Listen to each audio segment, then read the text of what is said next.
porque la verdad está en el barro.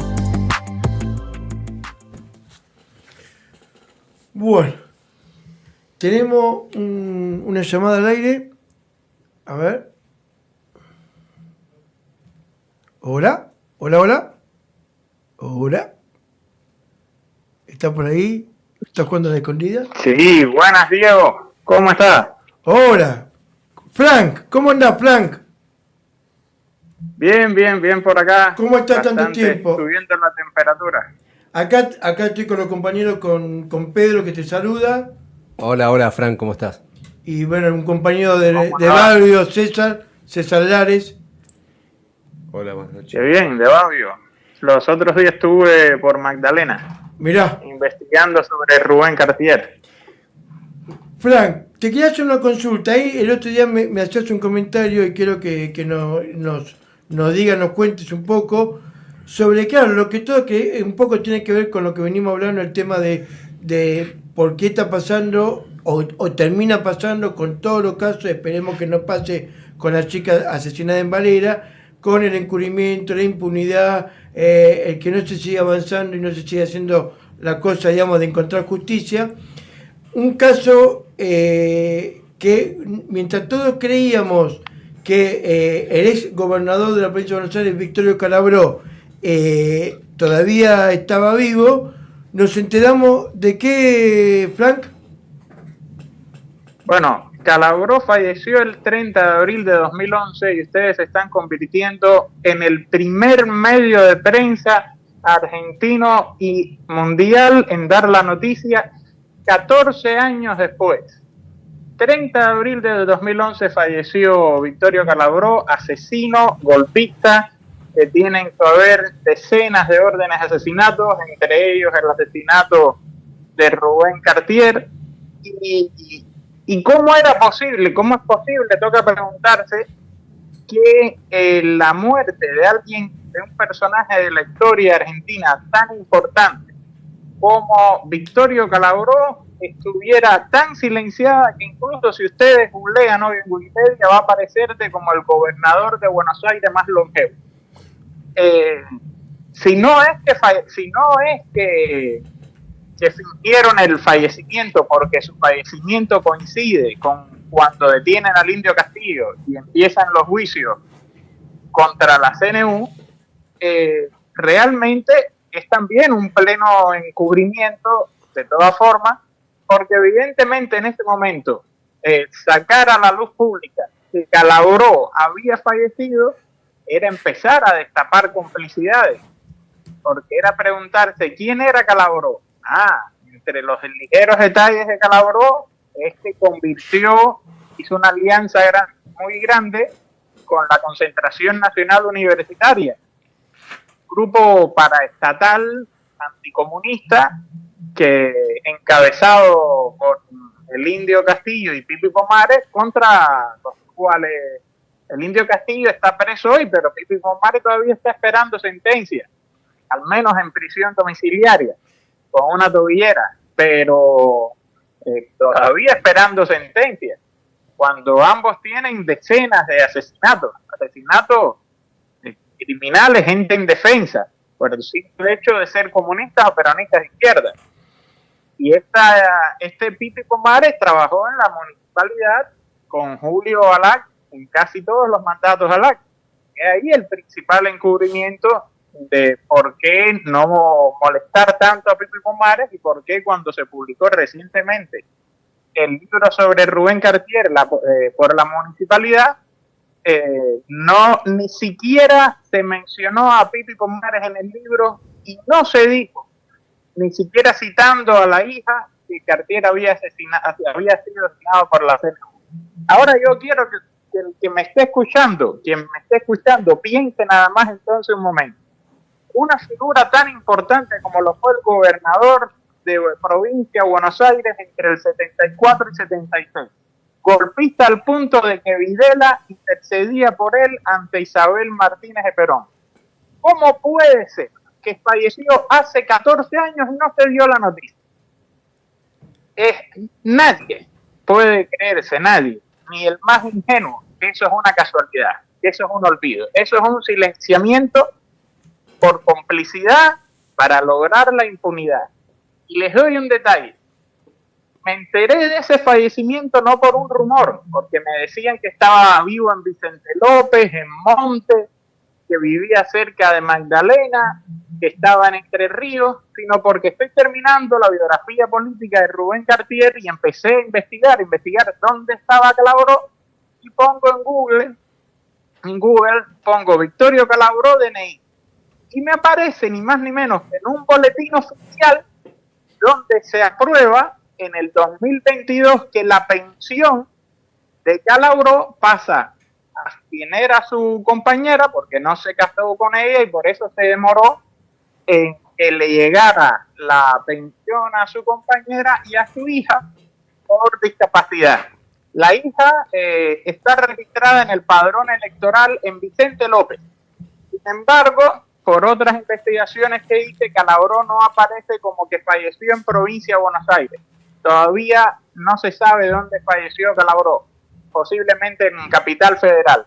Lo único que sí es oficial, la primicia que está dando esta emisora radial, es que Victorio Calaboró, alias el Tano Calaboró, golpista, asesino, ultraderechista, bandorista, traidor al peronismo, falleció el 30 de abril del 2011 impunemente, sin poder ser juzgado por ninguno de sus crímenes. Ahora, ¿y por qué? Además, cabe también la pregunta, ¿por qué durante los juicios no se mandó a citar a Calaboró? Aunque incluso en los relacionados con antes del 2011. Esa es la noticia. ¿Qué tal, Frank? Te habla Pedro. Bueno, sí. muy clarito todo. Digo, seguramente el no ser de público conocimiento el fallecimiento de Calaboró, obviamente oculta una conveniencia, una intencionalidad, digamos, ¿no? Para no, supongo, levantar viejos fantasmas y críticas, porque si no sería conocido, digamos, la muerte de una personalidad de esa calaña. Te comento que hace el 19 de septiembre se realizó un acto homenaje por los 50 años del acribillamiento de 8 militantes del Partido Socialista de Trabajadores en el año 75, exacto, en septiembre de 75. ¿Estuviste ahí? Bueno, sí, sí. Directamente relacionado, obviamente, con Pomares, Castillo, etcétera, ¿no? Bueno, nada, comparto con vos el tema de la denuncia de la impunidad. Porque volvemos un poco al entramado del Estado, ¿no? Cuando son crímenes de Estado es difícil, es imposible que el Estado se incrimine a sí mismo, que se investigue a sí mismo. Y si hay alguna intencionalidad, exacto, hasta un punto llega y se detiene. Necesariamente se detiene porque no hay posibilidades, no hay forma de que se incrimine a sí mismo el propio criminal. Por eso se le dice crimen de Estado y no de uno o dos personajes. Es un crimen donde actúan todos los poderes del Estado. Pero ahí está justamente Pedro, y te hago una pregunta a vos, Frank, que era lo que yo te preguntaba hoy antes de empezar el programa. Justo con esto que dice Pedro, crímenes de Estado, ¿no? A ver si vos me seguís en esta línea.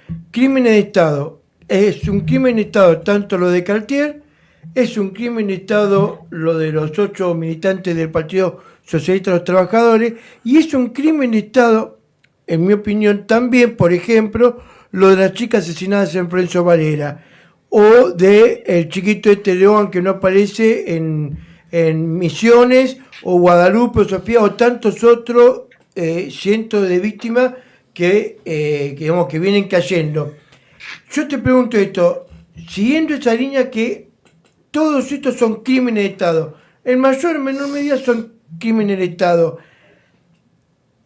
¿hay una lógica o ilógica en que, vos fijate, lo que atraviesa a todos estos crímenes es la impunidad, la falta de investigación, el silencio, el que no se investigue, el que se tape, o en el peor de los casos, como se hizo con Cartier, como se hizo con los trabajadores, los militantes del Partido Socialista de los Trabajadores, o como se hizo con Loan o con las chicas recientemente asesinadas en Florencio Varela, se victimiza por segunda y por tercera vez a esta persona caída por crimen en el Estado.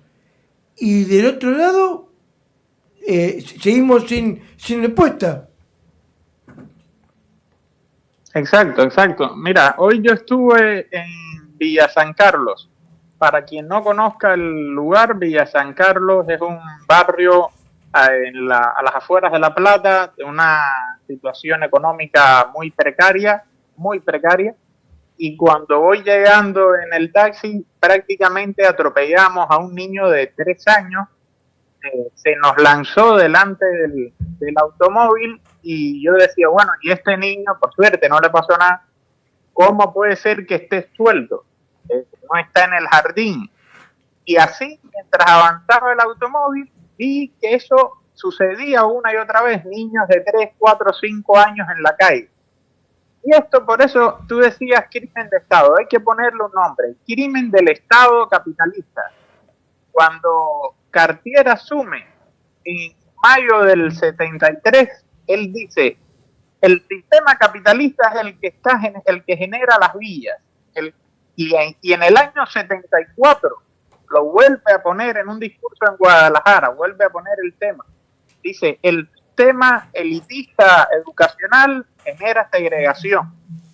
Obviamente este hombre iba a ser silenciado. Y obviamente, ¿a quién de esas élites les interesa lo que haya sucedido con 3 muchachas de Florencio Varela? Es desagradable, es el horror como la prensa burguesa está tratando el tema de las muchachas de Florencio Varela, metiéndose que si en las redes sociales, que si como vestía, que si la familia. Eso es un asco en realidad. Es tratar de criminalizar y culpabilizar no ni siquiera a esas 3 muchachas, es también a todos los sectores, estigmatizar a todos los sectores de la clase trabajadora que se encuentran en un estado de precariedad muy grande. Y para poder seguir controlando y seguir manteniendo el sistema capitalista, hacen falta esos recursos. Dividir a la clase trabajadora, porque entonces los sectores sociales que están un poco mejor económicamente dicen, no, eso les pasa a esas personas que viven en las villas. No, tú también eres un trabajador. Por eso hay que salir y movilizarse, porque estas muchachas estaban en una situación de vulnerabilidad tan grande que vemos lo que sucedió. Y menos mal que bien que la sociedad y la clase trabajadora están respondiendo y están reaccionando, porque en los medios de prensa burgueses no se puede esperar otra cosa que no sea el estigma y la segregación. Una segregación que es lógico, es la lógica. No es ilógica, es la lógica de la lucha de clases, la burguesía intentando ponerse siempre por encima de la clase trabajadora. Y esto que sucedió, que comentaba Pedro con las compañeros y compañeras del PST, es el ejemplo del sistema capitalista evitando el empuje de la clase trabajadora. Ahora estoy terminando el libro de Cartier y he estado revisando toda la papelería y prensa del momento, y el PST fue el único partido que casi triplica los votos, además del peronismo, en las elecciones de septiembre del 73. Aclaro, recuérdense que en el 73 hubo 2 elecciones. La de marzo, se gana Cámpora, y después se va a elecciones en septiembre, donde gana Perón. Ahí crece el peronismo, pero que también creció el PST. Sí. Obviamente, eso no lo podía permitir la CNU, eso no lo podía permitir la ultraderecha.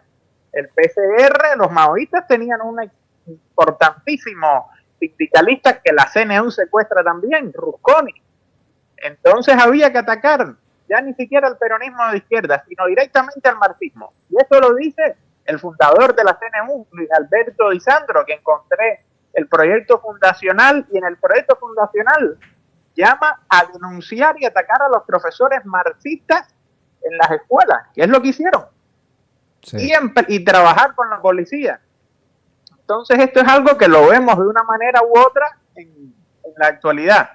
Y de verdad les agradezco muchísimo que ustedes hayan sido el primer medio de prensa en anunciar el fallecimiento tardío, cómplicemente tardío, cómplicemente para lograr mantener la impunidad de toda la pandilla que estaba en torno a Calabró.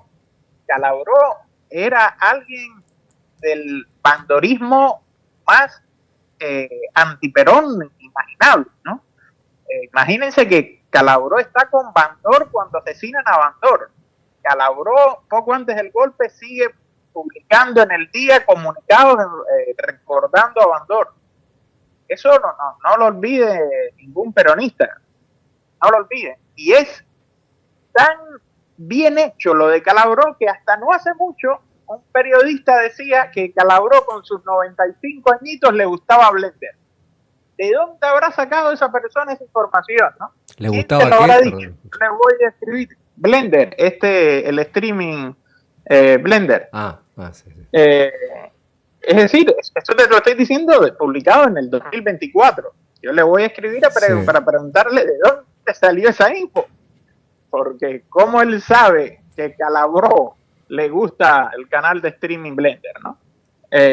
Si supuestamente falleció el 30 de abril del 2011. Bueno, muchas gracias a ustedes.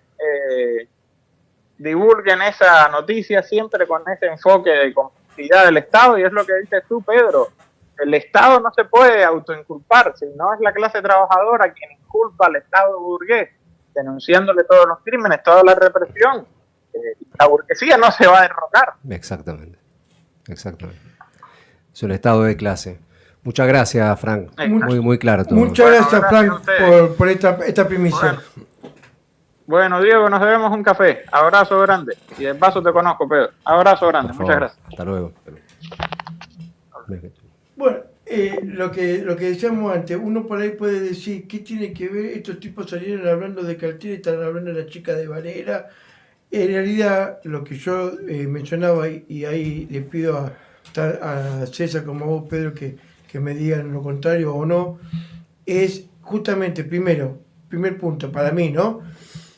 Desde el crimen de Cartier hasta el crimen de los 8 militantes del PST, como el crimen de la chica de Varela o lo de Loan, el de Guadalupe, de Sofía, el de Pacheco ahí en el barrio, para mí, mi opinión, son todos crímenes del Estado. En mayor o menor medida, o más o menos son todos crímenes del Estado. Y pregunto, si hay una lógica que lo atraviesa todo eso. Hablo desde Cartier, pasando por los militantes del PST, por Pacheco, por Guadalupe Sofía o la chica de Varela, que es la impunidad, obviamente que la siguen matando, la estigmatización, el encubrimiento, la falta de justicia, anticipando nada más. Hay dos caminos, me parece. O nos quedamos, listo, yo me muero dentro de 20 años y va así, y la pela para los hijos tuyos César o los hijos tuyos Pedro, o hay algún tipo de salida. César, ¿querés arrancar vos? Dale, sí, equipo, yo creo que sí hay una salida. Hay una salida la salida es colectiva, la salida de organización, la salida de las barriadas, la salida con gente que no son de la barriada, pero aportan a la barriada. Creo que hay una salida. Y que todo lo que pasa tiene que ver el Estado, sí, obviamente de Cartier hasta la chica que pasaron en Varela tiene que ver, pero hay diferentes formas de culpabilidad del Estado. Hay algunos que eran adrede, los compañeros, 30.000 compañeros desaparecidos fueron adrede, fueron un plan siniestro para desaparecer nuestros compañeros, nuestros ideales, y después está el Estado, lo que vuelvo a repetir, el Estado que no funciona. Muchas veces son culpables del Estado porque el Estado no funciona y no llega a tiempo, que es diferente. También son culpables de lo que pasó, pero por ineficiente. No son culpables por ser cómplices. Muchas veces. Hay como 2 o 3 cosas para que veo. Yo creo que sí, que hay una salida, que es organizar, vuelvo a repetir lo mismo, que es, para mí el mejor presidente que yo viví, no digo que fue el mejor de la historia, fue Néstor Kirchner. Y Néstor Kirchner utilizó la herramienta que fue Dualde para llegar al gobierno, y de ahí desarrollar las políticas. Eso yo lo tomo como un ejemplo, porque todos hablan de Néstor Kirchner, pero se acuerdan de ciertas cosas y de otras cosas no. O llegó con Duhalde, no llegó con, no sé, Con Castro, con Fidel Castro. con Fidel Castro, llegó con Duhalde, no llegó con Luna ni siquiera, llegó con Duhalde. Y después desarrolló la política. Yo creo en eso, creo que tenemos que discutir la política, tenemos que usar la herramienta que la política hoy hay, que tenemos que crear nuestro proyecto, discutir nuestro proyecto con los compañeros que están ocupando lugares. Yo apoyo a Axel, pero tampoco soy un tipo que, el Chino me conoce, no me gusta aplaudir, me gusta discutir. Y a veces me va muy mal, o no, Chino, en lo personal, porque yo vivo discutiendo, me dice, sos un atrevido. No soy un atrevido, yo hago política para cambiar. Si yo quiero, se puede estar muy cómodo de la política. Bueno, vuelvo a lo que me preguntaste, Chino. El Estado es culpable de todo, pero también es culpable de las cosas buenas que pasaron en el Estado, también, porque tampoco el Estado es todo malo. También hay, a ver, si construyeron escuelas, siguen construyendo. El Estado se le discute en el barrio Retiro, no sé cómo decirlo, pero bueno, en ese momento era compañero y gobernador de la provincia de Buenos Aires, Daniel Scioli, al lado de un jardín no quería poner una cárcel, y se dio una discusión ideológica en el barrio, y contradictoria, porque ese compañero, hasta ese momento compañero, Daniel Scioli, era nuestro gobernador, puesto por nosotros, por el peronismo. Era muy contradictorio que nos quiera poner una cárcel al lado de un jardín de infantes y una escuela primaria. Mi vieja, que falleció a los pocos días de haber dicho en un video que hizo en el barrio, nos condenan los pibes, jardín de infantes, escuela primaria y cárcel, porque era así, no había otra lógica. Nosotros salimos a discutir eso, porque yo creo que hay salida. La salida estuvo, pero tuvimos que discutir con el chabón este. Y después tuvimos que decir a la gente, por eso vuelvo a lo del principio, cuando se habla que la gente vota mal, no, tengan memoria, porque ese mismo tipo que nos quería meter a los pibes en la cárcel, o quedaba ideológicamente marcándonos el destino de los chicos del barrio, después teníamos que militar a hacer que sea presidente. Todo muy contradictorio, muy. Claro. Y la batalla se ganó, Chino, pues yo creo que se puede cambiar la historia, porque hoy en el barrio no está la cárcel, está la escuela secundaria, gracias a un gobierno nacional presente, y los pibes van pibes del barrio, van pibes de otro barrio, y la verdad que nosotros, yo soy de, mi juventud la viví en los 90, me costó mucho estudiar porque tuve que salir a laburar con mi viejo, somos 8 hermanos, mi vieja trabajadora, mi viejo pintor de obra, aparte es militante político, un montón de cosas. Para nosotros fue una lucha muy importante, ideológicamente y personalmente, porque nosotros tuvimos la oportunidad de estudiar y entendemos que la política y entendemos que el Estado es para transformar la vida de los compañeros. Yo sí creo, Chino, que hay soluciones en el Estado.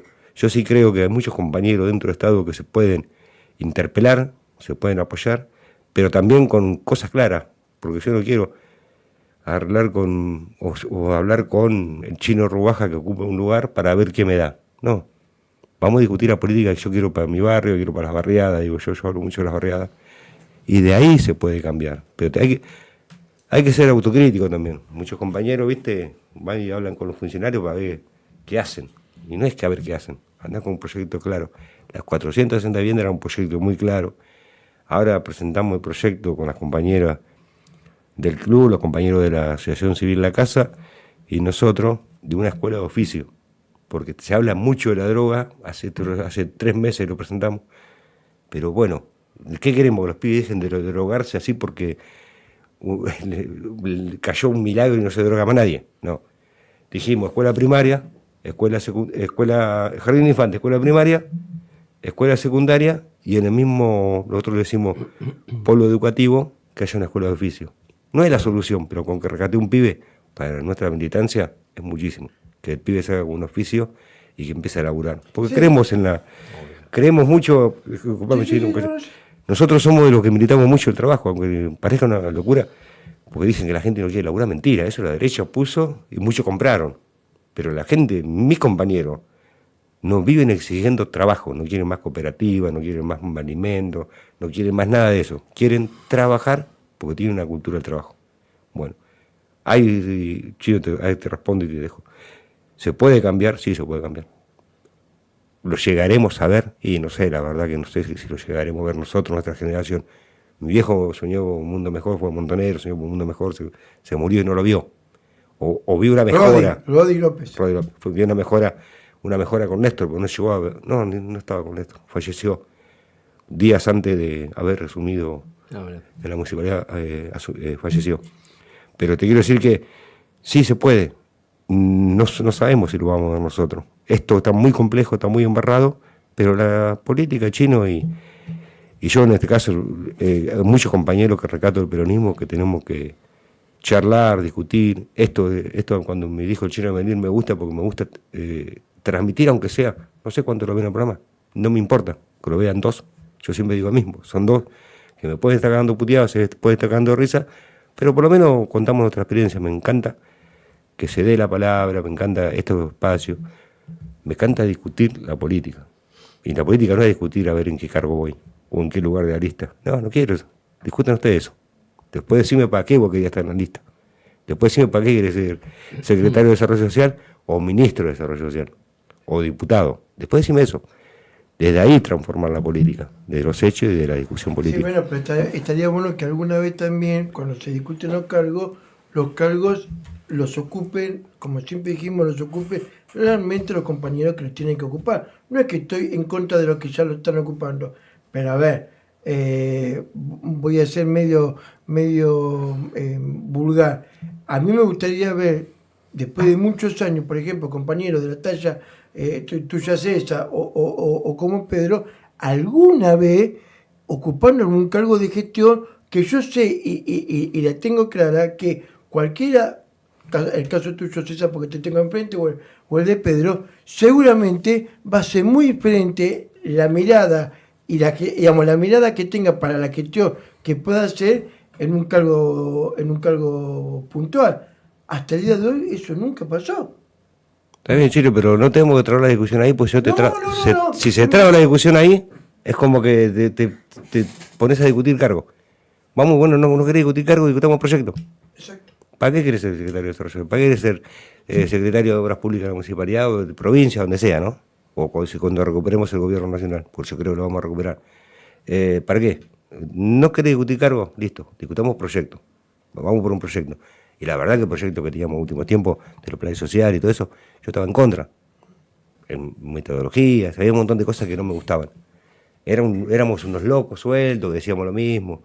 Nosotros creíamos mucho en los centros de intercambio comunitario, armamos una red de SIC en todo el país, varias provincias. Creíamos en esas tejidos sociales. También nos costaba pelearnos con Alicia Kirchner porque no le gustaba que armemos dentro de los SIC una agrupación que se llamaba Militancia SIC, que éramos todos soñadores, militantes, como quieran llamarlo, pero nos juntábamos, nos reuníamos, discutíamos la política de SIC. Y Chino, cuando hoy te dijo que nos peleábamos, una de las peleas se daban en la mesa de gestión. Ahí se peleaba y se discutía política, no cargo. No importaba quién era el director, quién era el coordinador, o quién era el referente territorial, o quién era el militante. Se discutía política. Claro, bueno, pero es lo que vos decís. Peleábamos, discutíamos, pero discutíamos ideas. Discutíamos ideas, proyectos, algo, ¿no es cierto? Que es eso, de ahí para acá, lo que se perdió. Se perdió, desapareció, y ahora lo que nos preocupa es la cantidad, vuelvo al punto anterior, la cantidad, además, de gente que la está pasando mal, de gente vulnerable, que no, que es eso, digamos, no es lo ilustrativo, que la está pasando realmente mal, además que encima a los más vulnerables se los está matando. ¿Puedo decir algo? Tomando porque esto que acabas de decir vos, me tomo esto último, me parece que es consecuencia de lo que acabamos de charlar anteriormente. Si hay un sistema estructural, bueno, se complica cada vez más llevar a cabo una gestión a favor del pueblo.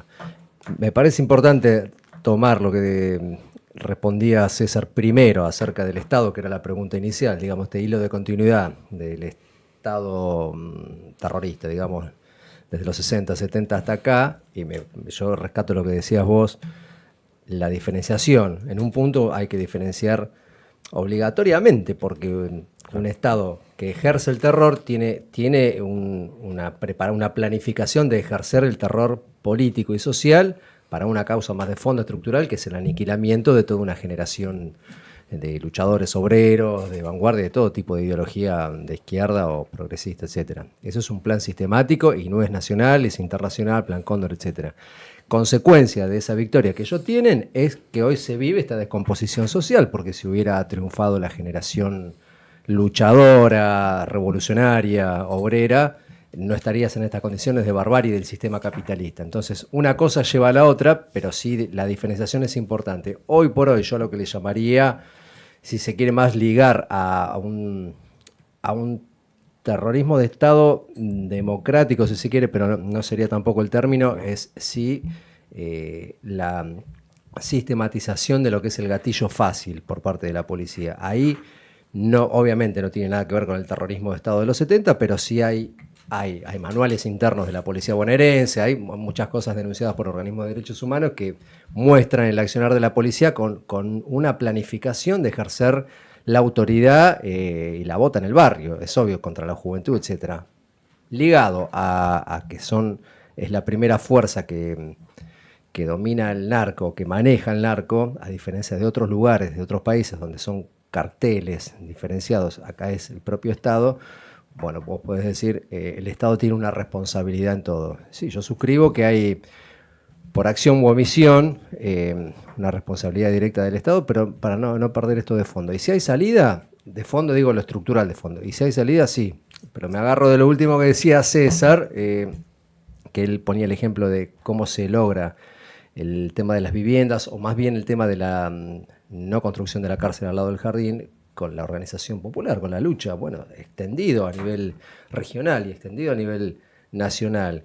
Y si hoy podemos decir, hubo un kirchnerismo, un Néstor, una Cristina, fue por la lucha popular del 2000, fue por la rebelión popular, entonces siempre está eso como trasfondo, siempre es la gente, y es por fuera y por sobre los partidos políticos del sistema. Siempre el trasfondo es la organización y la rebelión popular o el protagonismo de la gente. Y creo que sí, la salida empieza por ahí. En mi opinión, empieza por ahí. Y es de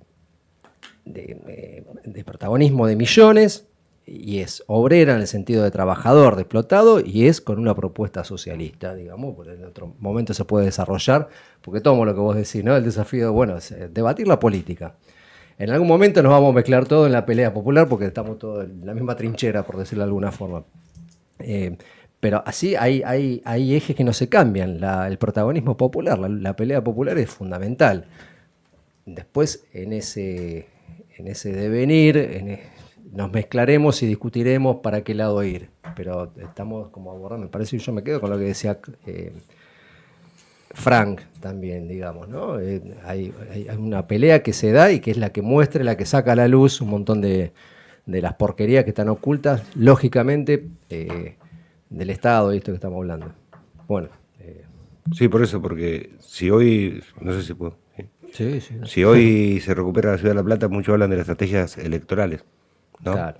Pero la verdad que yo creo en la estrategia electoral, creo en el marketing, creo en la publicidad, creo en todo eso. Pero también la historia que yo cuento es que en el barrio Retiro los cooperativistas fueron reprimidos, fueron detenidos 2 compañeros del barrio, Panchito, que hoy no está porque tuvo un accidente de tránsito, falleció, un compañero muy joven, y otro compañero más fueron detenidos. Y yo creo que ahí comienza el desgaste al intendente anterior, Julio Garro. Porque lo que decís vos, la historia no se escribe cuando ganas la elección. Nosotros empezamos a escribir la historia antigarrista, para llamarlo de alguna manera, cuando fuimos los primeros reprimidos del gobierno de Macri, Vidal y Garro en este caso. Y después reprimieron 3 Arroyos, me parece, la pollería. Pero antes de esa represión, en la Ciudad de La Plata habían reprimido y nosotros empezamos a marcar el camino de resistencia a este gobierno, al gobierno de Garro. Después está el marketing, están los acuerdos políticos, la banderita, los nombres y todo lo que vos quieras. Todo suma después. Todo suma, pero la base es de la resistencia. Esa vez la comenzó el retiro por una cuestión de que no le pagaban a los compañeros. 2 más 2, 4, si no te pagan, de salir a reclamar. Y los compañeros salieron y cobraron. Los compañeros fueron detenidos. Bueno, después hubo otra represión en el más grande de la municipalidad y después una represión en Estadio Único. Bueno, todo eso fue historia para que Garro deje de ser intendente. Porque si vos no salís como sociedad, como militante, como trabajador, como quiera llamarlo, a reclamar, no se empieza a escribir la historia. La historia se empieza a escribir cuando, bueno, en este caso el tema de los cooperativistas que mal pagos, no pagos, un 19 de diciembre no sabían si el 24 iban a tener para morfar. Bueno, entonces la historia de las estrategias electorales yo las comparto y soy un loco de las redes sociales, así como me ven, me gusta mucho meterme en las redes sociales, pero también cuento esa parte que a muchos no la van a contar, no la van a reconocer. Y ahí tenemos las diferencias con diferentes compañeros dentro del peronismo, dentro del campo nacional y popular, digamos. Tenemos diferencias. Nos gusta contar la historia completa, de la historia, de las luchas. Hoy, en el barrio Retiro, charlábamos con una vecina que se hablaba del tema del Club del Barrio. ¿Cómo se inicia el Club del tema del barrio? Disculpame que parece que me voy por las ramas, pero tiene que ver. En el año 89, un grupo de compañeros, antecesores, a mí, muchos antecesores a mí, cortan la calle y fue el primer corte. Está ahí una discusión política y entre si fue el primer corte de Argentina o el segundo después del corte donde mataron a Choque. Y ahí se inicia una asamblea, porque no, lo que decían los compañeros en ese momento nos decían a nosotros, o transmitían ellos, yo era muy pibe, no podemos ir a robarle al supermercado del barrio que después le sacamos fiado. Había saqueo, ya se había podrido todo en Argentina. Claro. Y la salida fue salir a cortar la calle, cortar la calle es una cosa de loco, pero bueno, se cortó la calle, se hizo una olla popular en 44-71, después se empiezan a armar diferentes grupos, un grupo salió con una comparsa Corazón del Retiro, se empezó la parte cultural, otro grupo con una unidad básica, el otro grupo era la Juventud Intransigente, se fue armando un tejido social. Y eso es lo que contamos del barrio, la historia completa. En el barrio Retiro vivió Martín Jauregui, que lo tirotearon durante 36 horas, si no me equivoco, Chino, que Chino siempre levanta sus banderas, siempre trabajó en la casa por la memoria, y siempre lo invitan, y con Marta, más allá que a veces lo llevamos bien, lo llevamos mal, discutimos, hablamos, pero Marta es una compañera que la respetamos mucho por la historia de su padre y por ella misma. Entonces, yo creo en la política, creo en la salida, pero creo que hay que volver a la política. No 100% marketing, por eso te dije que creo mucho en el marketing, pero no el 100%. Claro. Creo más en una mezcla, esto que decís vos, claro, entre la militancia y el marketing y las estrategias, que para mí, estrategias hoy por hoy son bastante fáciles de hacer. Es bastante fácil ser candidato en contra de Milei, para mi punto de vista. Claro. Porque no estás discutiendo mucho, no tenés mucho para discutir, es muy fácil discutirlo a Milei, seamos sinceros también. Pero lo que tenemos que discutir es nuestro propio gobierno, para qué ganar la Milei y para no cometer los mismos errores, porque por algo está Milei, por algo no estamos nosotros. Muy bien. Facu, ¿un respirito puede ser? ¿Un respiro? Dale. Sí.